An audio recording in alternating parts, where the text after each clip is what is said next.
Good evening, everybody. Happy Thursday. Welcome back to the Man Cave. We have Brother Jeff back in the house tonight after his unexcused absences. And Tanya's running behind tonight.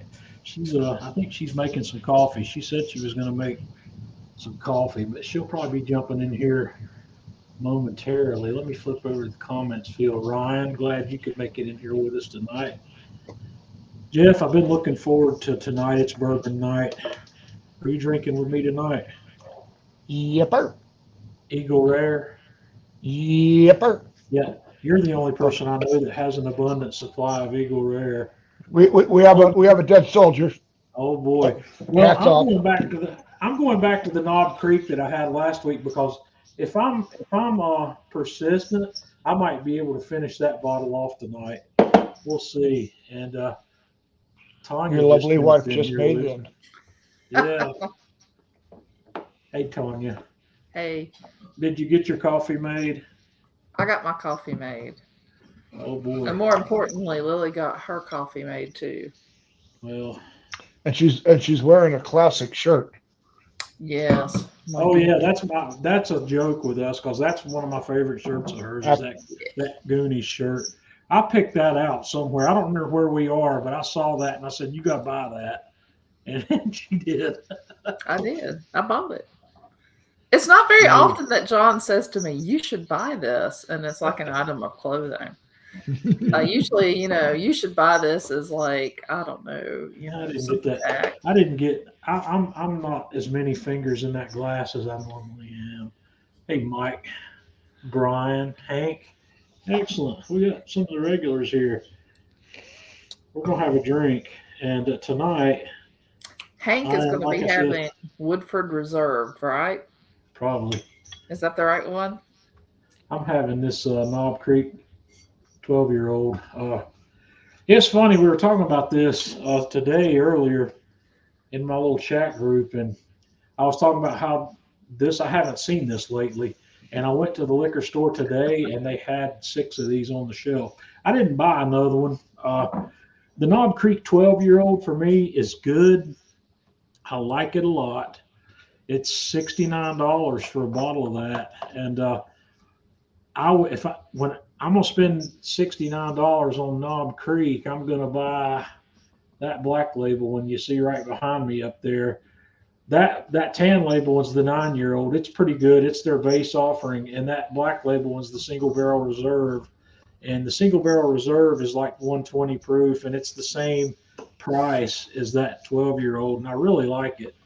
But today, my efforts rendered a bottle of this Heaven Hill bottled in bond. So I haven't I haven't had Heaven Hill before, so I'm really looking forward to trying that. So Scott, glad you could make it with us. So cheers everybody and happy Thursday.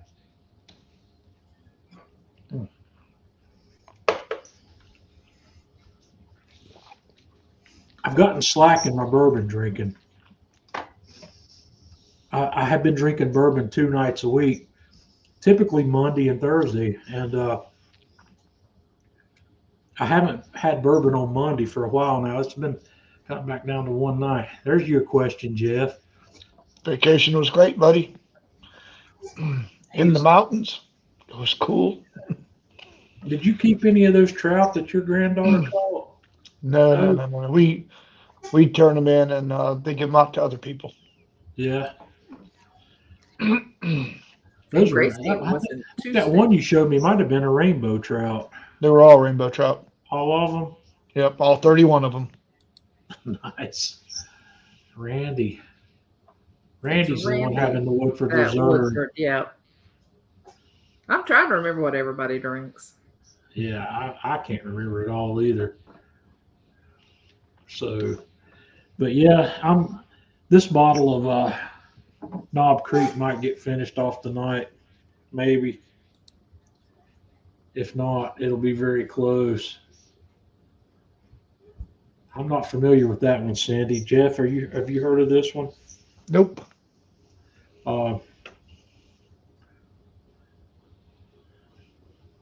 Did not know he had a bourbon. Nope, not familiar with it. Uh, oh, that's good. I do like Knob Creek. Knob Creek is one of my house regulars. I'll always have Knob Creek here, along with my Jack Daniel's Single Barrel Select. Jeff will have Eagle Rare for the next 6 years because he got like a case of it last time he bought some. I've got, how many bottles have you killed in that case so far, Jeff? Just one? Just one. I've still got that. You can see that one bottle right behind my ear there. Yep. So that's about a 2/3 of a bottle of Eagle Rare. I've got that one, and then I've got, I don't think you can see it back there. There it is. That tall lid over there behind that Knob Creek Rye is that 1.75 liter bottle of Eagle Rare that I haven't opened. I've had that one for a while. I'm hoping I don't ever have to open that. I'd like to just keep that one on my shelf. Scott, I've got a bottle of Wild Turkey here, and I like it. Wild Turkey 101 is probably currently my favorite sub $30 bottle. Well, no. That's been overtaken. A couple of weeks ago, I showed you guys this Benchmark full proof at $24. You can't beat that. This stuff's great. And I've also been told that the Benchmark bonded is really good also, but I haven't opened this one yet, so I don't know exactly how good that is. But when I was at the liquor store today, they still had the full proof, the bonded, and the single barrel. Those were the three they had. I don't think the small batch and the top floor stayed. They didn't keep those, but the other ones, who knows? All right. Well, Tanya, we'll bring you back in a little bit. All right. Let's see here. Jeff has all the Kamado Joe carbon steel stuff, don't you? No, I don't have all of it. I just have the wok and the griddle. Yeah, I don't have any of this stuff, but Jeff's been doing a lot of cooking on this wok, and I was going to have Jeff tell you some of the things he thinks about this wok. Well, first of all, I've been doing all that cooking on the Connected Joe, and I keep it in. When you power it up, it's got 3 initial settings: Dojo, Rotisserie, and the griddle. I keep it on the Dojo setting because the fan will always go with it, and it gets nice and hot. And that carbon steel wok that thing is fantastic. I mean, you season it up, nothing sticks to it. Take the chain nail to it, clean it up, put some more flaxseed oil in it, good to go. Yep. So what are you cooking here? Well, there I'm starting. Yeah, I'm starting off. This isn't really a stir fry. I decided I'd try my roasted Brussels in the wok just to see how it would work out. See if it'd give me a nice char, and it exceeded all my expectations. So that's the bacon, and the next one is the start of the Brussels. So you shred yours? Yep. And you can see in the background there on the edges, they're starting to get a little bit of a char to them. And I think So the third picture will. you do that on a mandolin, or do you just take a knife? Or No, just a knife. Yeah. With Brussels, a knife is safer than a mandolin. So here you put the bacon back in, or was it? Yep. And it came out really good. I've been using, well, as John can tell you with my posts, I've been using that wok and doing stir fries here quite a bit. It's one of my new favorite accessories. Yep. That looks good. Bean sprouts. Well, if it comes up, yeah. Well, it's the start of a stir fry. That's the bean sprouts. I like cooking them up first. Yeah. And then to that, I didn't bring my cheat sheet paper in.